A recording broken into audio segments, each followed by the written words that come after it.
kena pula kencing manis pula, tak boleh bangun, pakai pampers, dia makan ayak pampers tu, makan dah bernanah pula, sakit pula dah kencing manis.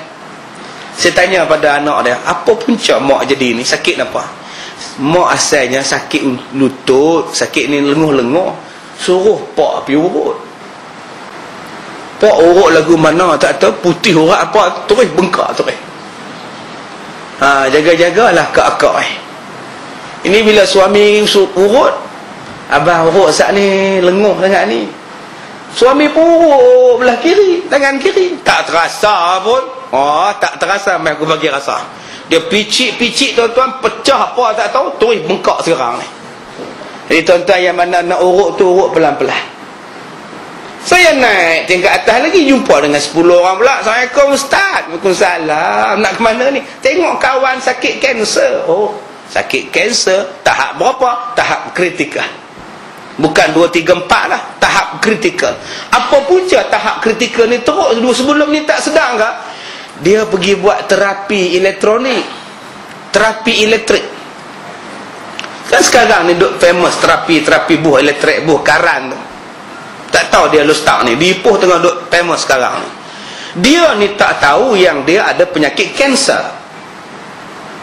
Memanglah di pusat terapi tu dia kata orang kanser tak boleh buat terapi elektrik, orang mengandung tak boleh buat terapi elektrik, orang ketumbuhan tak boleh buat terapi elektrik, orang yang ada bateri dalam jantung tak boleh buat terapi elektrik. Ditulis besar-besar. Masalah dia, isteri kita tahukah dia tak ada kanser? Bila dia buat medical check up, isteri ni tak tahu yang dia ada kanser. Dia terus masuk, 10 kali dia buat, kanser tu pecah, berjalan seluruh dalam badan dia. Sekarang tak boleh makan, tak boleh berak, tak boleh bercakap, tak boleh apa dah. Perut jadi besar. Tuan-tuan, Allah Ta'ala uji. Duk sihat-sihat lah sakit. Itu yang nombor 2. Nombor 3 kata apa Rasulullah? Nombor 3 kata Rasulullah, jadi letih. Tuan-tuan tak letih kah? Jadi pekerja, jadi orang buat bendang, kerenah anak, kerenah itu, kerenah ini, letih tuan-tuan. Macam saya ni letih ceramah.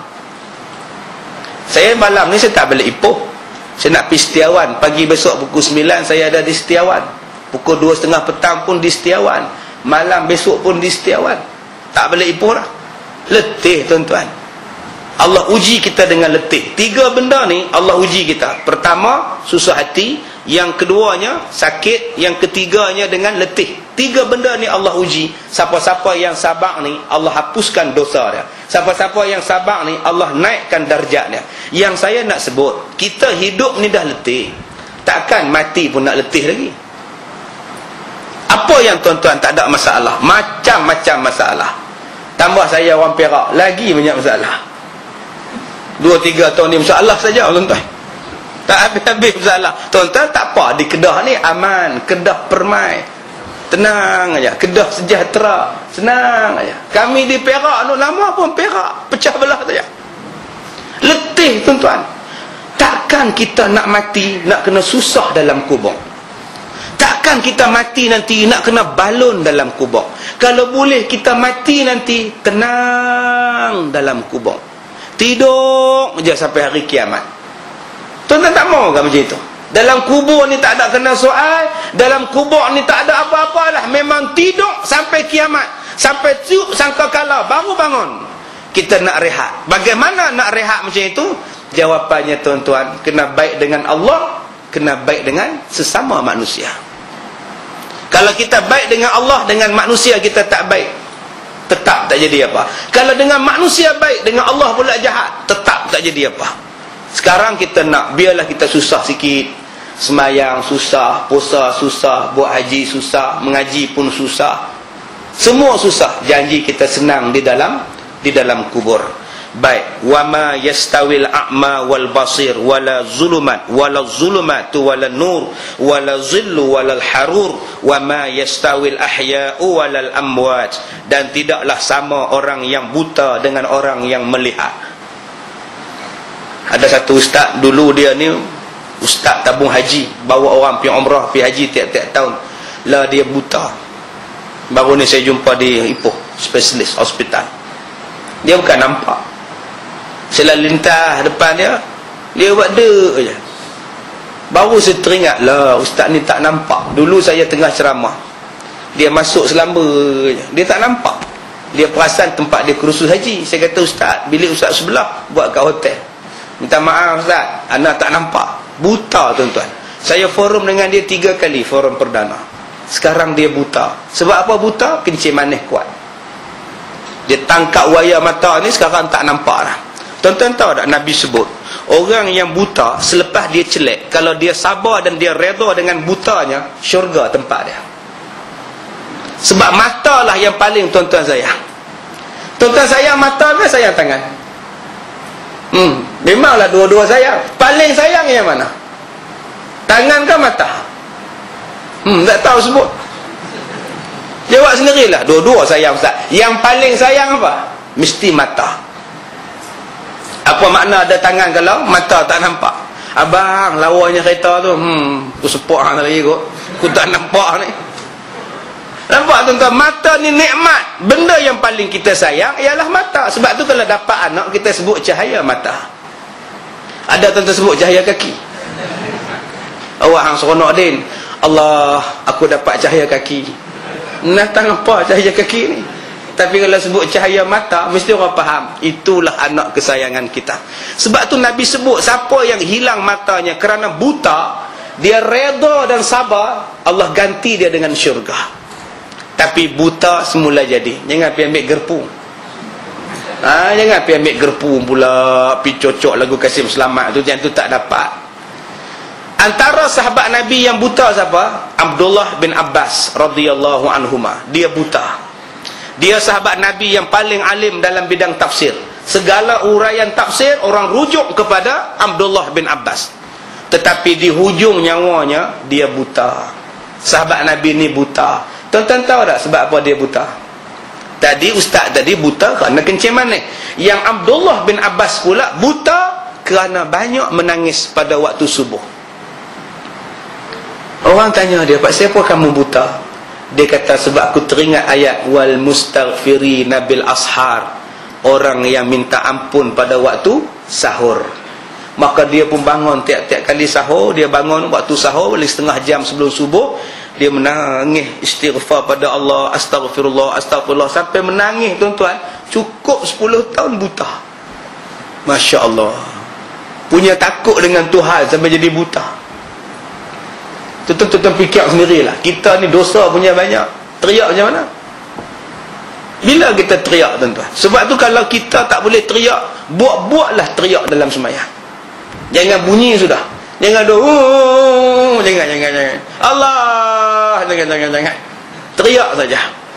Saya hari itu jadi makmum kepada satu ustaz, dia buat qiyamul lail. Oh tuan-tuan, sedih, teriak sungguh. Sembahyang dalam gelap. Saya sampai lambat. Saya kata, wala gelap depan ni. Duk dengar teriak, ya Allah, duk teriak. Saya pun buka lampu satu. Ustaz tu bagi salam, Assalamualaikum warahmatullahi, Assalamualaikum warahmatullahi. Siapa pasang lampu, padam balik. Habis-habis salam dia warning, siapa pasang lampu. Punya ustaz. Saya pun tutup. Semayang sekali, sedih sungguh tuan-tuan. Pandai ustaz ni bawa saya puji sungguh. Teriak, kita pun teriak. Duk zikir munajat tu, tubna ilallah, ya Allah. Saya dengar orang perempuan teriak. Pak Haji sebelah saya ni berapa kali duk sedut hingus tak tahu lah. Duk serung. Kentola tak bawa, sepuluh tangan tak bawa, dia telan balik hingus dah. Punya sedih tuan-tuan. Elok dah cerah sikit, dah masuk subuh dah, habis dah bang dah. Saya tengok ustaz tu duduk bawah garah, selama rok sokok, relax ya. Mati terus tuan-tuan. Tadi teriak, ya Allah, ya Allah. Habis-habis mulai selamba. Nampak macam mana tuan-tuan? Buat-buat menangis pun tak apalah. Janji kita menangis, ya, bagi insaf kita ni. Abdullah bin Abbas sampai buta mata dia. Tuan-tuan, bila orang tanya pada dia, apa perasaan kamu bila kamu ni buta? Kata Abdullah bin Abbas, kalaulah Allah suka aku buta, lagi lama daripada ini pun aku suka. Janji Allah suka pada aku. Imran bin Husain, dia sakit selama 30 tahun, tak bangun daripada katil 30 tahun. Orang tanya pada dia, apa perasaan kamu sakit lama-lama ni? Kata Imran bin Husain, kalau Allah takdirkan aku panjang lagi sakitnya dan Allah suka aku sakit, aku rela sakit. Janji Allah suka pada aku. Masya Allah tuan-tuan, jenis apa ni manusia ni, jenis apa? Nabi Ayub alaihissalam sakitnya 18 tahun. Bila 18 tahun dia mengadu kepada Allah, dia sakit. Anni massaniyadur wa anta arhamur rahimin. Ya Allah, aku ditimpa sakit. Engkaulah Tuhan yang maha pemurah daripada segala yang pemurah. Nabi Ayub tidak minta sihat, dia cuma mengadu, ya Allah, aku sakit. 18 tahun tuan-tuan. Sebab apa yang mereka rela mereka sakit? Mereka berkata, kalaulah Allah suka aku sakit lebih lama daripada ini pun aku nak. Janji Allah suka pada aku, janji Allah redha pada aku. Yang mereka cari ialah keredaan Tuhan. Macam tuan-tuan malam ni, hangat tak? Hangat? Peluh tak? Peluh? Lenguh lutut tak? Lenguh? Tapi siapa tuan-tuan boleh duduk lama-lama? Sebab Allah redha dengan majlis ilmu. Ustaz habis pukul 12 pun tak apa, janji Allah redha. Lagipun bukan kami bercakap, ustaz cakap, kami duduk sana kat dinding ya. Tuan-tuan, sebab itu kita redha. Tuan-tuan datang dalam hujan, tuan-tuan jauh mai pun tak apa, tuan-tuan duduk bersesak-sesak pun tak apa, sebab Allah redha. Kalau kita faham, kita mencari keredaan Allah, inilah yang kita nak buat. Keredaan Allah tu datang dengan apa? Dengan ibadat kita, dengan kesusahan kita. Maka Allah kata tak sama di antara orang yang celek dengan orang yang buta, di antara orang yang buta dengan orang yang celek. A'ma wal basir, buta dengan orang yang melihat. Tuan-tuan, ada orang yang tidak buta tapi dia buta, tak boleh nampak kebenaran. Ada orang yang buta mata tapi pintu hatinya celek.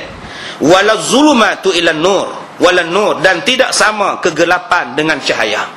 Dan tidak sama di antara orang yang teduh dengan orang yang panas. Az-zillu maknanya bayang, bayang ni maknanya teduh. Walal harur, harur asal daripada perkataan har, har maknanya panas. Tidak sama di antara sejuk dan panas. Wa ma yastawil ahya'u walal amwat, dan tidak pula sama orang hidup dengan orang yang mati. Kemudian Allah Ta'ala berfirman dalam surah Fatir ayat yang ke-32, thumma awrathnal kitabal ladzina astafaina min ibadina faminhum zalimun li nafsihi wa minhum muqtasid wa minhum sabiqun bil khairat biiznillah.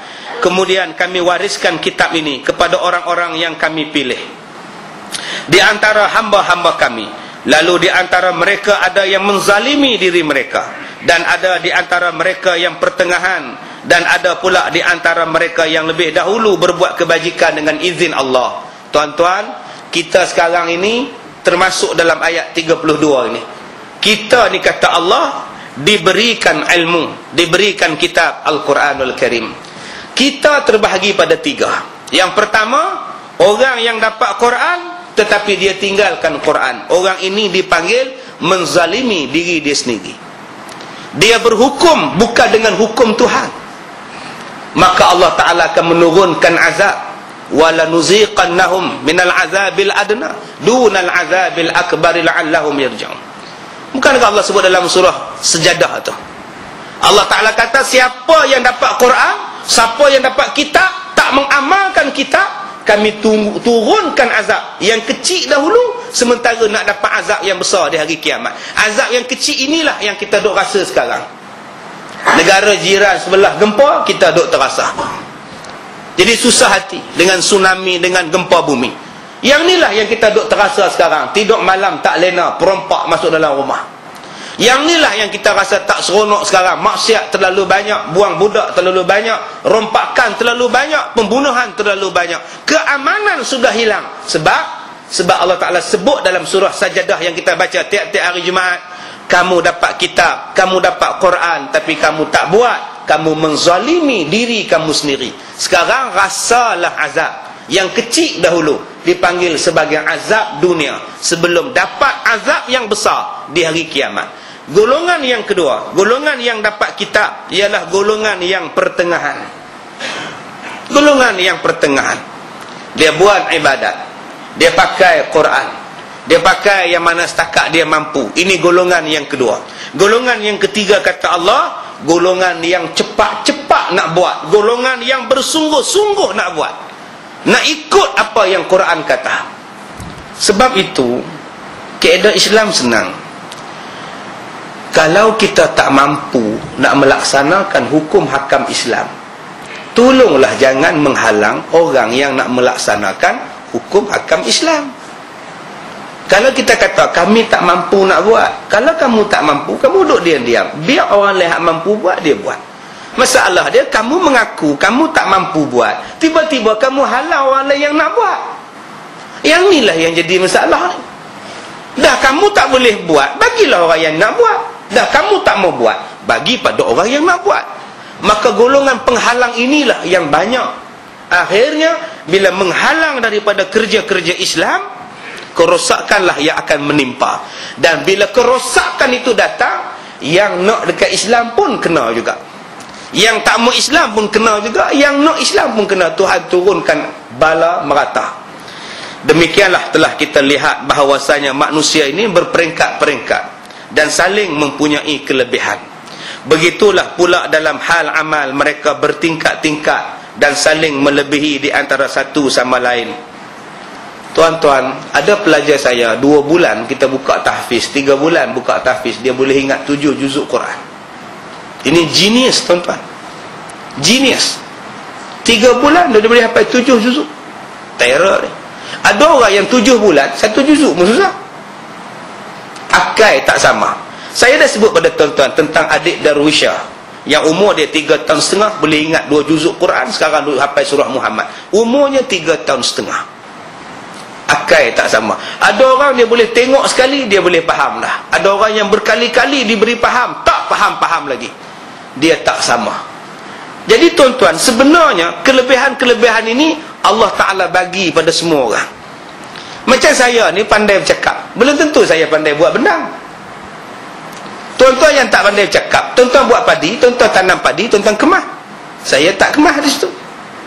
Saya boleh mengajar orang, tapi belum tentu saya boleh mengajar anak isteri saya. Ada orang yang boleh mengajar anak orang, anak dia sendiri tak tahu, tak tentu halal. Ada orang yang boleh kaunseling pada orang, tapi diri dia sendiri dia tak boleh kaunseling. Ada macam itu. Ada orang yang boleh jadi imam di masjid, tapi dia tak pernah jadi imam untuk anak-anak dia di rumah. Ada jenis macam itu. Ada orang yang boleh belanja orang, tapi dia tak boleh belanja keluarga dia di rumah. Ada orang yang boleh mengaji, tapi dia tak boleh ajak anak dia mengaji Quran. Anak dia kena pergi hantar rumah orang lain. Kelebihan-kelebihan ini tak sama di antara satu sama lain. Ada orang yang buta, tetapi pemikirannya cukup cerdas. Ada orang yang bisu, tetapi diberikan kekuatan tenaga yang sangat kuat. Dia bisu, tapi badan dia tegak, dia boleh buat kerja macam-macam. Ada orang yang lumpuh, tetapi kebolehan dia berfikir, kita sendiri tak boleh sangka. Dia lumpuh, duduk atas kursi roda, bercakap pun tebuk ke sini ni. Dia tebuk ke tengkok ni, cakap. Dia ada keluar speaker pula, dia bercakap ke sini je. Tapi kehebatan dia berfikir kalah saintis-saintis yang lain. Semuanya ini dipanggil sebagai kelebihan. Belum masuk saiz badan. Belum masuk saiz badan. Ada orang yang paha dia saja 2 kali kita paha dia. Ada yang orang badan dia sendoi, macam kala jengking badan dia. Ada orang yang melidi halus. Semuanya tidak sama. Tetapi yang Allah Ta'ala nilai hanyalah 4 perkara yang Allah nilai. Yang pertama, ilmu. Yang kedua, amalan. Yang ketiga, takwa. Yang keempat, jihad. Tuan-tuan besar ke, tuan-tuan halus ke, tuan-tuan tinggi ke, tuan-tuan rendah ke, tuan-tuan kaya ke, tuan-tuan miskin ke, Allah tak nilai. Allah nilai yang pertama, ilmu. Ilmu setakat mana? Tuan-tuan tengok saya pakai serban, oh banyak ilmu ke? Ada ilmu bukan di serban. Ilmu bukan di serban. Ilmu bukan di jubah. Jubah ni pakaian, serban ni pakaian. Ilmu ni di sini, di dada ni. Berapa banyak orang yang berpakaian macam orang berilmu, tapi tak ada ilmu. Berapa banyak orang pakaian dia macam orang tak ada ilmu, tetapi ilmu penuh di dada. Sebab tu jangan kita nilai pada pakaian. Silap banyak tuan-tuan. silap banyak. Kalau kita letakkan yang serban tu berilmu, sing lagi serban, tak pernah tinggal pun. Jaga-jaga tuan-tuan. Kalau kita kata yang berjubah tu berilmu, Sami Buddha tu lagi berjubah, tak pernah tinggal tuan-tuan. Jaga elok. Kalau kita kata berjanggut tu dah jadi hebat, belum tentu lagi tuan-tuan. Itu semuanya perhiasan luaran saja. Yang penting nombor satu ialah ilmu. Yang kedua, amalan. Allah Ta'ala nilai kepada kita dengan amalan. Kalau berilmu saja, tidak ada amalan, nak buat apa? Kalau kita ni malas beramal, pun tidak ada nilai. Walaupun kita kaya, walaupun kita besar, rumah hebat, tak ada amalan.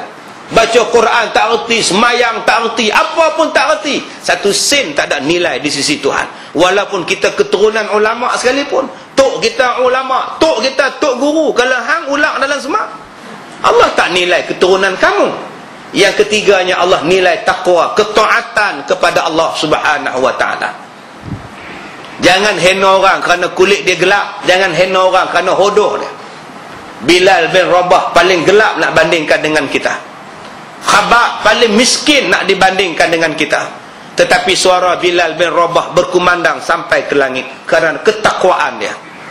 Suara Khabab berzikir lagi Allah Ta'ala suka, walaupun dia miskin, tetapi takwanya kepada Allah. Abu Darda orang miskin, orang susah, tapi sangat bertakwa kepada Allah. Allah sayang mereka. Dan yang keempat yang Allah Ta'ala nilai ialah jihad. Jihad kita. Kalau setakat nak gantung banner pun tak boleh, nak tampil poster pun tak boleh, itu tak sanggup lagi. Walaupun kita pakai kepiah di kepala, pelekat di badan kita, baju di badan kita, nak tampil poster pun tak boleh. Itu belum jihad. Bukan suruh bercakap, bukan suruh bercakap, hang disuruh datang, datang pun tak boleh. Lemah. Dah bukan tak boleh main Ustaz, masalah dia malam Ustaz kuliah tu. Dia mula bagi alasan. Kebetulan kucing sakit Ustaz. Kucing sakit pun hang bising. Ni jihad apa ni? Kita sendiri boleh tengok apa kekurangan di masjid kita, apa kekurangan dia. Jihadlah dengan harta. Ekon tak cukup, tambah lagi. Saya tambah Ustaz, ekon lagi 3 biji bagi sejuk sikit orang. Hak belakang tu Ustaz, kita bertambah lagi Ustaz. Ni jihad. Kalau itu pun kita tak boleh buat tuan-tuan, susahlah untuk tolong agama Tuhan. Tolong agama Allah ni perlu bersungguh-sungguh. Bersungguh-sungguh inilah dipanggil sebagai jihad.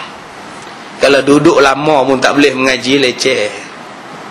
Saya baru ni pergi satu pondok di Selangor tuan-tuan, Masya Allah. Saya sebut cik tu maknanya subhanallah lah. Kesian tuan-tuan pondok ni. Ya, saya tengok bila saya mengajar tu, depa duk jual barang-barang orang-orang pondok ni. Bila kita panggil penceramah luak mai, orang kampung mai lah, pakai duk jual kacang kuda, jual kacang tanah, buah dalam plastik aiskrim tu ikat, jual longgok. Kesian pondok yang rumah nak mengaji agama, jihad.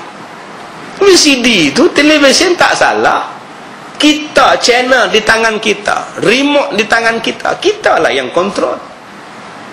Macam mana kita nak tahu satu-satu maklumat, berita yang penting-penting dengan televisyen? Malah medium ceramah yang paling berkesan ialah televisyen. Medium ceramah yang paling berkesan ialah radio. Orang tanya pada saya, kenapa Ustaz tak main forum perdana di Masjid Bukhari? Saya kata, saya last minute Angkasa Puri panggil saya, RTM panggil, hari Khamis, penerbit dia panggil, Ustaz, ana ada program baru ni untuk Ustaz kena main juga.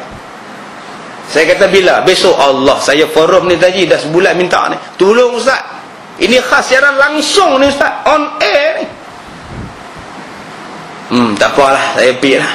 Itu yang saya pergi, sebab saya jangka boleh balik ke Alustar. Siaran langsung tu saya jangka boleh balik. Bila sampai di sana, mereka kata, Ustaz, mentelah Ustaz dah main dah Ustaz, kita buat recording pula untuk 3-4 slot lagi. Itu yang tak boleh balik tu. Keluar daripada Angkasa Puri 5.30 jam pula, memang tak dan. Bye-bye lah. Sebab apa saya pergi di sana? Sebab orang tengok dalam televisyen berjuta-juta, nak dibandingkan yang main ribu-ribu di Bukhari. Jadi kita kan belajar fiqih al-awlawiyat. Kan? Ni kita belajar ni. Hak ni macam ni, hak ni macam ni. Pilah sana. Tapi bukan saya tak mau pi, saya nak pi, cuma tak sempat. Bila penerbit dia kata, ustaz kita buat slot, ustaz duk di Ipoh nak main RTM ni payah. Jadi ustaz buat 2-3 slot sekali, senang kami akan siar. Tukar baju je lah. Orang sama juga, studio sama juga, baju je lah tukar.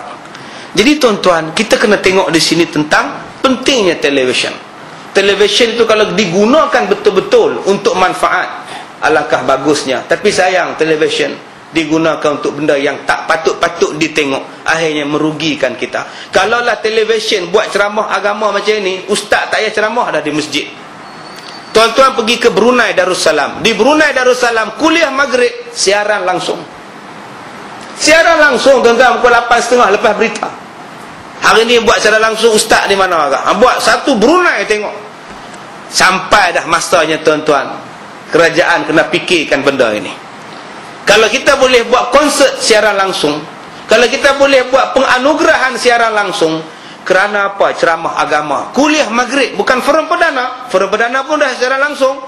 Kuliah maghrib yang berkitab, insya-Allah. Saya yakin radio Kedah FM ni, slot yang paling diminati ramai ialah slot ceramah agama. Saya boleh cop jari ya. Saya boleh cop jari. Pukul 2, 2.30 yang disiarkan ceramah tuan-tuan ni, orang Kedah sampai ke Taiping, Perak pun tuan-tuan dapat siaran Kedah FM. Mereka duk minat. Pukul 1.30 mereka tengok yang Perak punya sampai pukul 2. Pukul 2 sekali mereka lajak main hak Kedah pula. Kadang-kadang mereka dengar hak Penang pula. Main petang sekali lagi dengar pula. Minat sudah datang. Daripada mana? Daripada radio dan televisyen. Kalaulah kita buang televisyen, buang radio, sayang tuan-tuan, medium yang sangat kuat, medium yang sangat berpengaruh sudah tidak boleh buat lagi. Baik, kemudian katanya, akan tetapi yang membezakan kita ialah pertama ilmu, amal, takwa dan jihad. Baik, yang terakhir, kekacauan neraca fiqih keutamaan.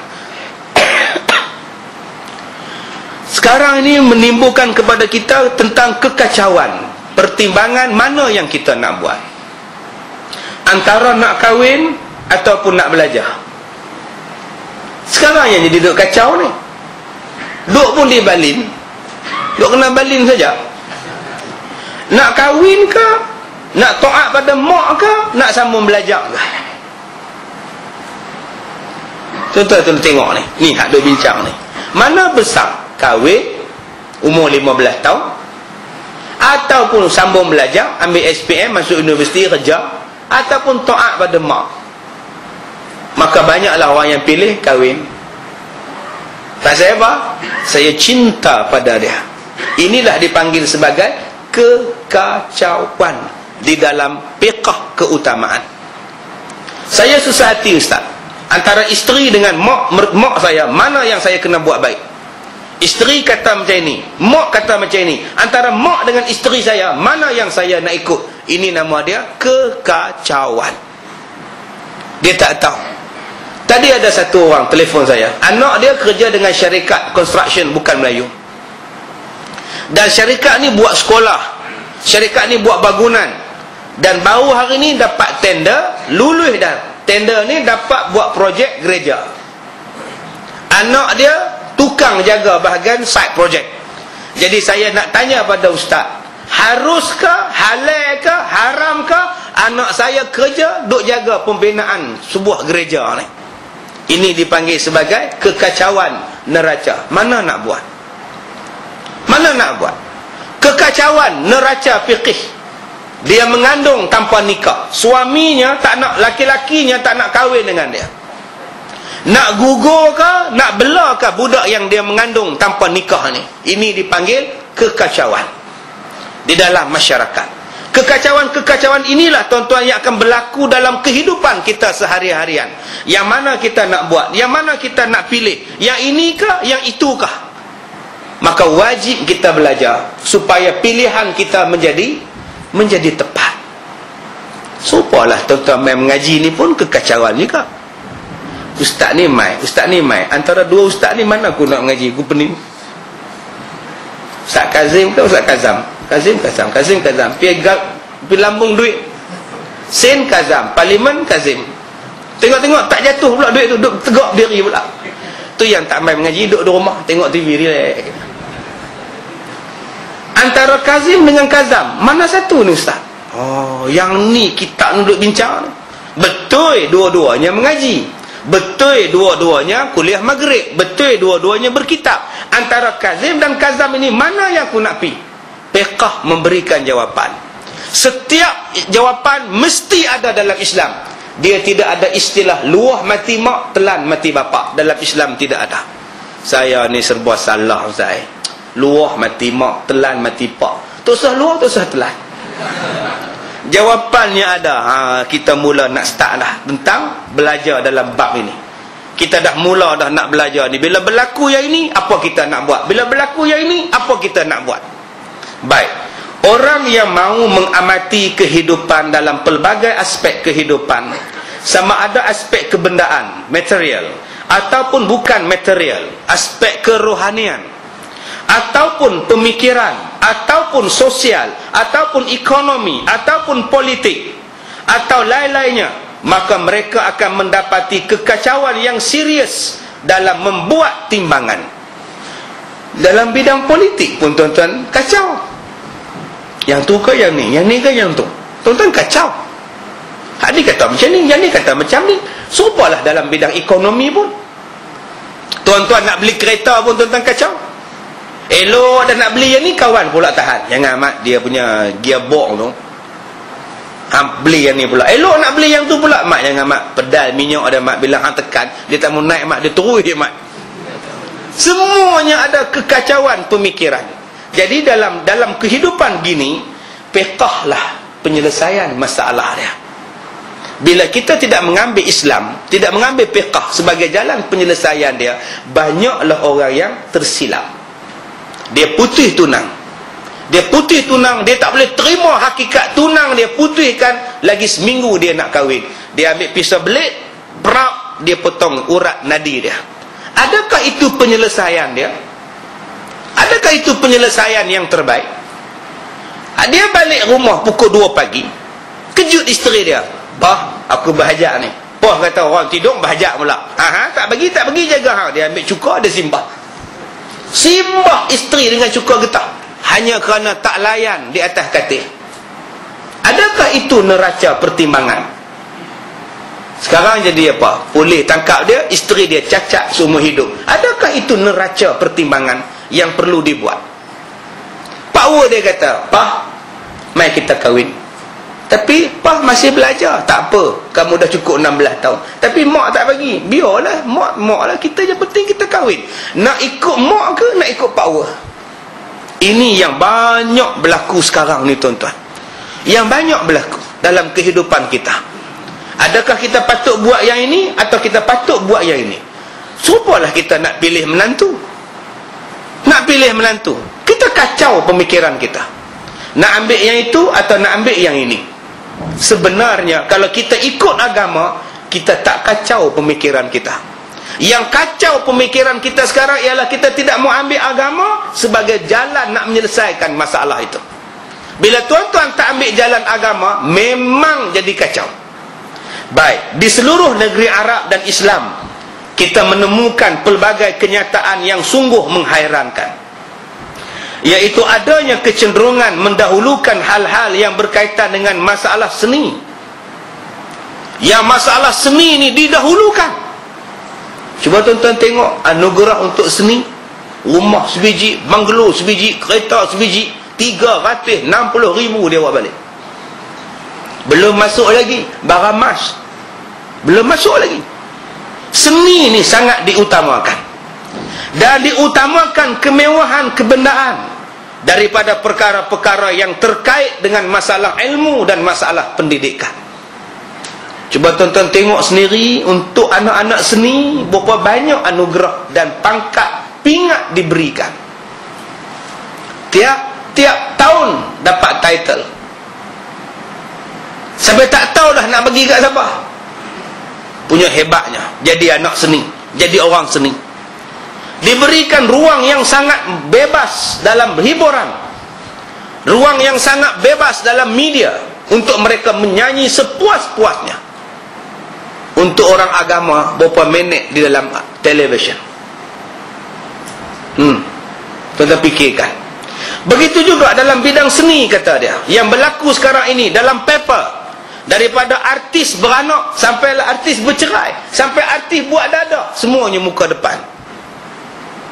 Di mana ruangan untuk ilmu dan ruangan untuk pendidikan? Sedangkan ilmu dan pendidikanlah yang sangat penting.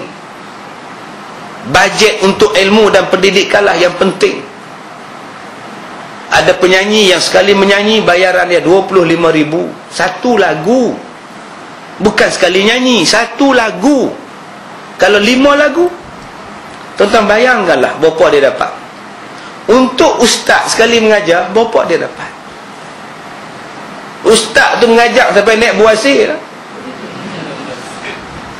Sampai keluar buasir mengajar orang. Apa dia dapat? Kesian kat ustaz. Sebab tu ramai orang tak mau jadi ustaz. Apa boleh dapat?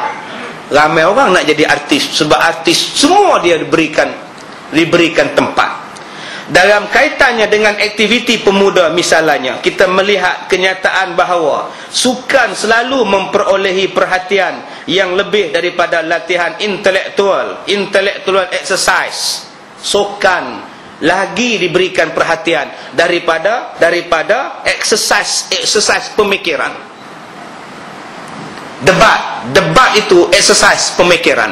Pidato itu exercise pemikiran. Berhujah itu exercise pemikiran. Pemikiran budak-budak semakin maju. Tetapi di manakah kedudukan dia? Yang manusia buat ialah exercise daripada fizikal.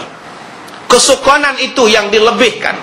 Seolah-olah pengertian penjagaan aset pemuda hanya diadakan dengan pemeliharaan aspek fizikal semata-mata. Apakah manusia itu fizikal, atau akalnya, atau jiwanya? Adakah manusia ini semata-mata fizikal, sedangkan jiwa ini yang penting? Manusia sangat menjaga fizikal, tetapi tidak menjaga tentang akal dan jiwanya. Kita dahulu pernah menghafal syair yang dikarang oleh Abu Fattah Al-Basti yang amat popular. Ya khadimal jism kam tas'a li khidmatihi atatlubur ribha mimma fihi khusran aqbil ala nafsi wastakmil fadailiha fa anta bin nafsi la bil jismi insan. Wahai pengkhidmat tubuh, berapa banyak engkau telah berupaya berkhidmat untuknya? Apakah engkau mencari keuntungan daripada sesuatu yang di dalamnya terdapat kerugian? Menghadaplah pada jiwa dan sempurnakanlah kelebihan-kelebihannya, sebab engkau manusia kerana jiwa, bukan kerana fizikal. Ini satu syair sebut. Dia kata, menghadaplah pada jiwa dan sempurnakanlah kelebihan-kelebihan jiwa. Tuan-tuan, otak kita ni, kita baru pakai berapa persen? Berapa persen baru kita pakai otak kita? Tapi tenaga kita dah pakai habis dah. Tenaga kita dah pakai habis dah. Kita lumba lari 100 meter sampai putih urat keting. Dia panggil hamstring, kecederaan hamstring. Dia teran lari tu putih, melambu-lambu atas trek. Habis dah. Lah jadi apa? Lah duduk rumah tengok TV dah. Tetapi kalau otak tuan-tuan pakai betul-betul, tuan-tuan, subhanallah, otak ni satu anugerah yang sangat hebat. Kenapa kita tidak memacukan dan memajukan penggunaan otak? Kita baru pakai berapa persen otak kita ni dalam penciptaan mikrofon misalnya. Bukankah ada kalau digunakan otak lagi canggih daripada ini kita boleh buat? Saya dah sebut pada tuan-tuan tentang The Rocket Man di Britain. Dia pakaikan pakaian roket di belakang dia dan dia terbang sejauh 60 km. Allah Ta'ala sebut dalam Quran surah Luqman, manusia boleh terbang satu hari nanti. Dan dia telah buat, otak dia fikir macam mana manusia nak terbang. Dia sarungkan roket di badan dia, dia pakai helmet, dia pakai spek mata, tutup mata ni, dia terbang 60 km. Dia terbang macam Superman. Sampai di Selat Inggeris, enjin dia mati, terus jatuh. Subhanallah. Sekurang-kurangnya dia dah terbang 60 km. Sekurang-kurangnya. Dia kata dia akan buat uji kaji lagi supaya boleh terbang lebih jauh. Tuan-tuan bayangkan besok Ustaz Kazim main ceramah, terbang. selamba sudah relay mendarat kat situ ya. Sampai ada ustaz. Tuan-tuan pun semua ada roket masing-masing. Habis kuliah semua terbang. Subhanallah. Akal kita ni yang kita belum gunakan sepenuhnya exercise intelek ni. Kalau kita gunakan betul-betul, Masya Allah, kita dah ada orang Melayu yang macam ni, nama dia Zul Zulkifli, Zul Design. Otak dia cerdik Tuhan bagi. Dulu-dulu 28 tahun yang lepas, dia cipta satu wiper. Bila hujan turun, wiper akan bergerak sendiri dia. Tak payah nak tekan dah. Otak dia cukup cerdik.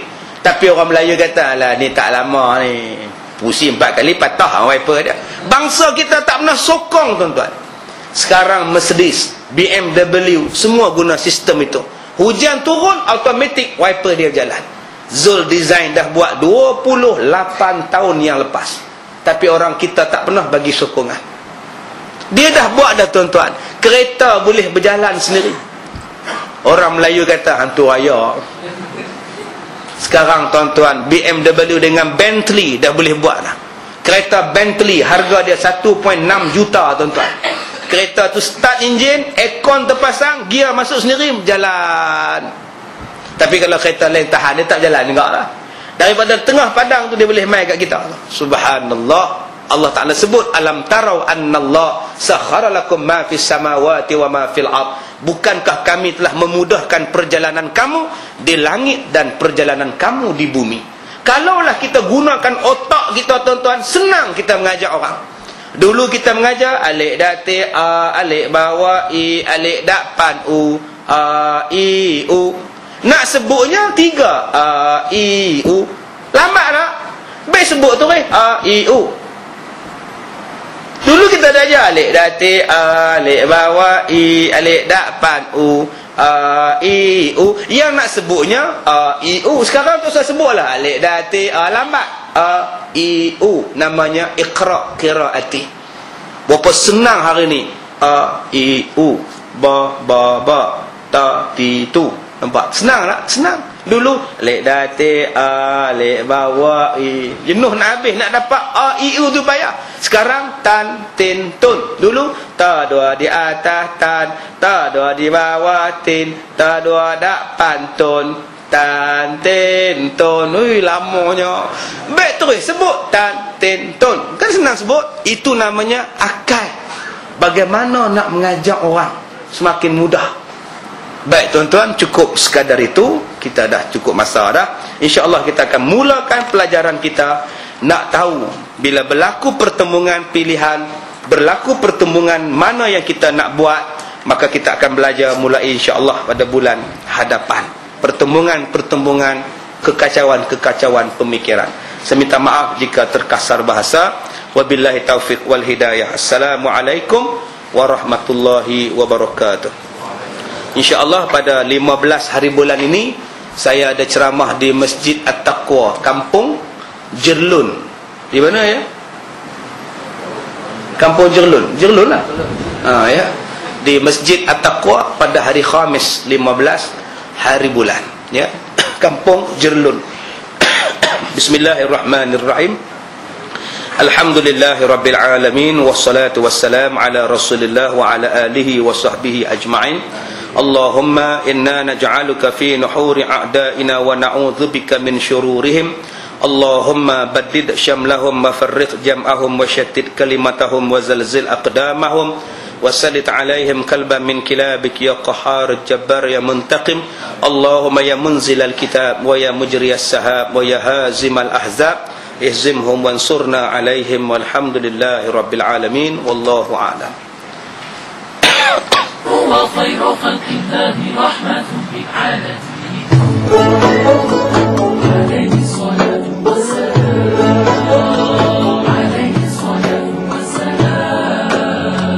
يا صادق الأقوال يا محمد، يا طاهر الأخلاق يا محمد، يا هدي الأكوان يا محمد، يا كجرس لله يا محمد، يا خير خلق الله يا رسول الله.